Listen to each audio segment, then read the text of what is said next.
Assalamualaikum warahmatullahi wabarakatuh. Alhamdulillahilladzi khalaqas samawati wal arda biqadirin ala ayyukhliqa mithlahum wa huwal khallaqul alim, amma ba'du. Alhamdulillah, pagi ini yang cerah, kita bisa bertatap muka meskipun tidak secara langsung, tapi insya Allah hati kita berdekatan secara langsung. Apa kabar semuanya, anak-anakku di rumah? Mudah-mudahan sehat semua sekeluarga, selalu dalam lindungan Allah Subhanahu wa Ta'ala. Amin ya Rabbal Alamin. Baiklah, ini adalah bagian dari materi yang akan disampaikan oleh guru-guru, salah satunya melalui video rekaman ini. Kemarin kita sama-sama telah melewati PTS yang tulis dan yang online. Alhamdulillah semua telah berjalan lancar, dan sekarang kita insya Allah akan belajar kembali meskipun di rumah, namun tidak mengurangi efektivitas dan semangat untuk belajar. Nah, sekarang kita akan mengulas atau membahas materi yang ada di subtema 3. Tapi sebelum itu, kita simak baik-baik dan perhatikan gambar yang ada di layar handphone atau di layar laptop kalian masing-masing. Silakan perhatikan.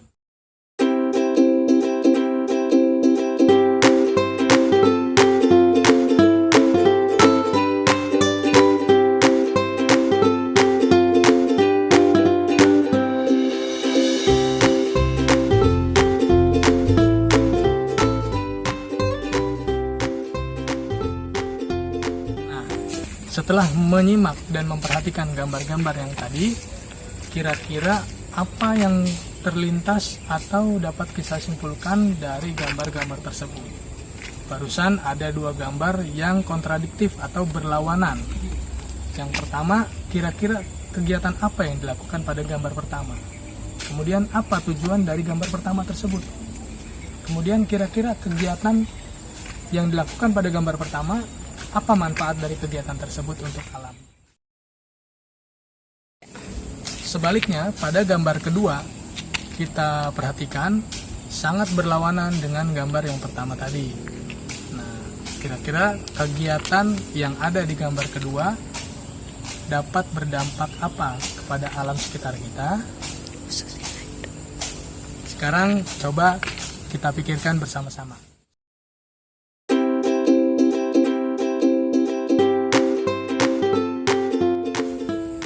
Bahas gambar yang pertama dahulu. Gambar yang pertama menunjukkan adanya kegiatan pelestarian lingkungan atau pelestarian alam. Menanam kembali hutan-hutan yang gundul, menanam kembali pohon-pohon di lahan-lahan yang kosong, karena itu sangat dibutuhkan oleh alam. Jika tidak, alam sekitar kita tidak akan asri atau tidak akan lestari. Maka dari itu, kegiatan yang pertama patut kita lakukan di sekitar kita atau di rumah kita.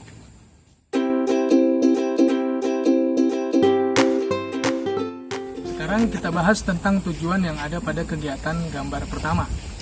Gambar yang pertama, menanami hutan-hutan yang gundul, banyak menanam pohon, itu tujuannya sangat berguna bagi kita.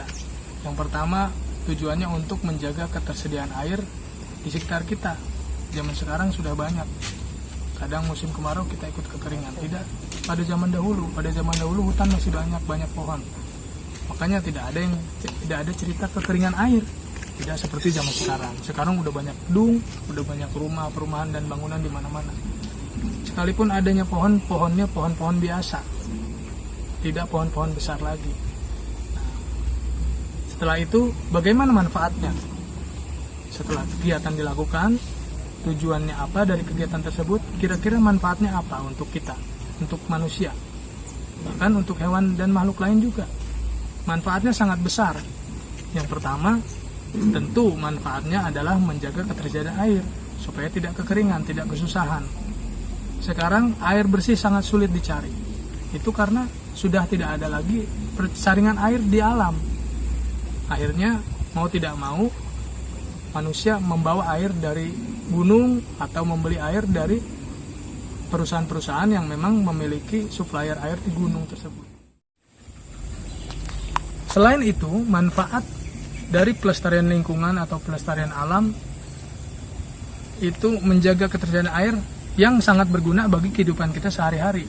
Manusia, kita, ibu kita memasak memakai air. Tentu air bersih. Mandi pakai air, nyuci pakai air. Banyak yang dilakukan, banyak kegiatan yang sangat membutuhkan air, terutama air bersih. Karena jika airnya kotor, seperti yang ada pada gambar kedua, itu airnya tidak bisa digunakan lagi. Bahkan untuk mencuci pun tidak bisa digunakan. Nah, setelah ini kita review kembali pembahasan yang ada pada subtema 1 tentang cerita sulitnya mencari air yang ada di salah satu desa yang ada di Sulawesi Tenggara. Kita simak dulu videonya. Silakan.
Dari cerita yang ada di subtema 1 pembelajaran 1, salah satu desa yaitu desa Warabobo yang ada di Sulawesi Tenggara, itu masyarakatnya sangat sulit untuk mendapatkan air bersih karena berbagai hal. Banyak mereka sangat sulit mendapatkan air tanah, sekalipun ada itu hanya sedikit atau tidak dapat dikonsumsi, ya kan? Kalian semua pasti udah membaca ceritanya. Nah, kira-kira dari cerita yang ada di subtema 1 tersebut tentang air bersih, apa persyaratan air bersih? Nah, kita kembali ke subtema 3 karena persyaratan air bersih ada di pembahasan subtema 3. Sekarang buka dulu pembahasan subtema 3-nya. Silakan.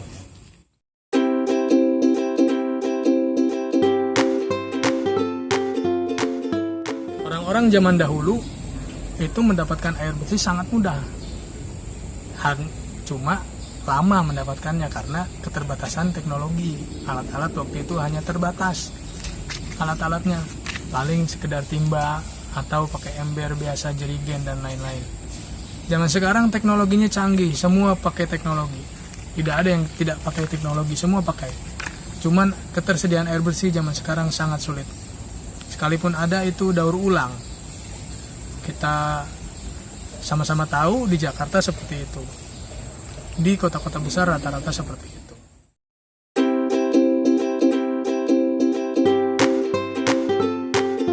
Sekarang kita bahas tentang air bersih yang ada di subtema 3. Persyaratan air bersih di subtema 3 menurut pembahasan itu ada 3. Ini tidak jauh, pembahasannya sama seperti ilmu fikih. Maka dari itu, kita sebagai umat Islam, kalau kita paham fikih, tentu kita paham tentang air. Kalau dalam ilmu fikih itu ada 7 air yang bisa dipakai untuk bersuci. Nah, di sini persyaratannya secara umum digambarkan hanya 3. Yang pertama, persyaratan secara fisik. Yang kedua, persyaratan secara kimiawi. Dan yang ketiga, persyaratan dalam sisi mikroba.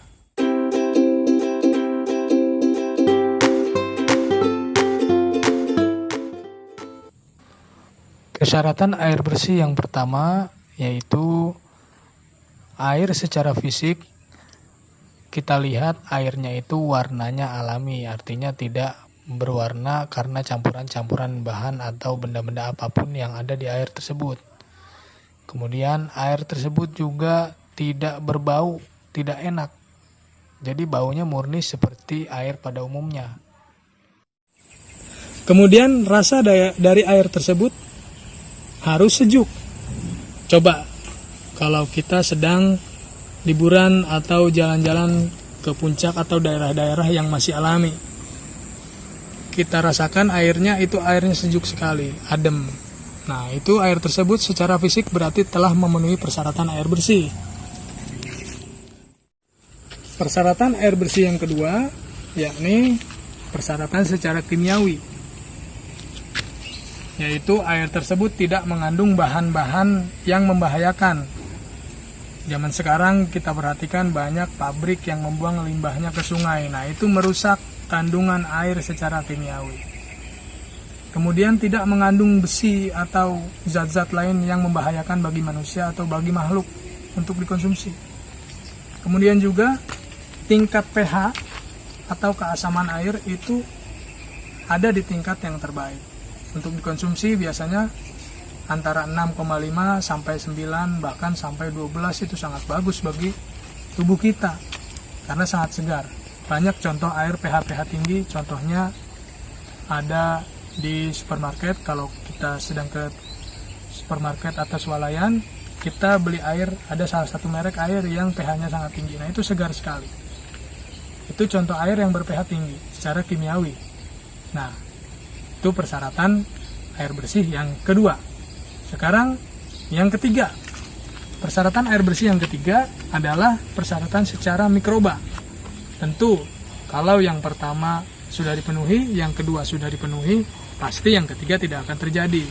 Artinya apa? Secara mikroba, air tersebut tidak mengandung penyakit, tidak mengandung kuman yang dapat membahayakan tubuh. Contohnya air limbah yang seperti ada di gambar sebelumnya. Yang gambar kedua itu kan airnya kotor, pasti itu mengandung penyakit. Apabila kita mengkonsumsi, entah disentri, entah tifus atau lain-lain. Bahkan tidak dikonsumsi pun, dipakai mandi, itu pasti akan menimbulkan penyakit. Nah, seperti itu tentang pembahasan air.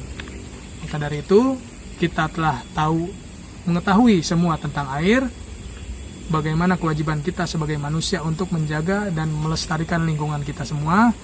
Mari kita jaga alam kita, tidak membuang sampah sembarangan, melakukan penanaman pohon sebanyak mungkin, karena satu pohon sangat berarti bagi kehidupan kita. Apalagi bumi sudah tua, sudah tidak sehat atau sesehat seperti dulu kala. Maka dari itu kita sebagai manusia wajib menjaganya. Terakhir, apabila ada kata-kata yang salah, Bapak mohon maaf. Salam untuk orang tua kalian semua, jaga kesehatan, jaga kebersihan. Kemudian tidak perlu melakukan kegiatan-kegiatan di luar rumah karena khawatir, mengingat kondisi saat ini sedang mewabah virus corona. Karena itu lebih baik di rumah aja atau melakukan kegiatan-kegiatan yang lebih bermanfaat di rumah. Maka dari itu, Bapak akhiri, wassalamualaikum warahmatullahi wabarakatuh.